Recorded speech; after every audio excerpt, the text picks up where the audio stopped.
Hello యూస్ welcome back to Suruchikaram. ఈరోజు వీడియోలో మండపేతల కర్రీ స్పైసీగా ఎలా తయారు చేయాలో తెలుసుకుందాం. ముందుగా పీతల్ని బాగా శుభ్రం చేసుకుని ముక్కలుగా చేసుకోండి. అలా ముక్కలుగా చేసుకున్న పీతల్లోని ఉప్పు, పసుపు, కారం వేసి కలిపి పక్కన పెట్టుకోండి. ఉల్లిపాయ, పచ్చిమిర్చి, కరివేపాకు వేసి వేయించండి.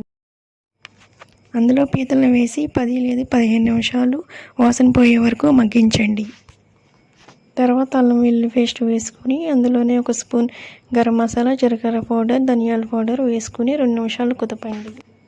2 గ్లాసుల వాటర్ వేసుకుని కూర దగ్గర పడే వరకు మూత పెట్టుకుని మగ్గనివ్వండి. కూర దగ్గర పడిన తర్వాత లాస్ట్లో కొత్తిమీర వేసుకుని దించేసుకోండి.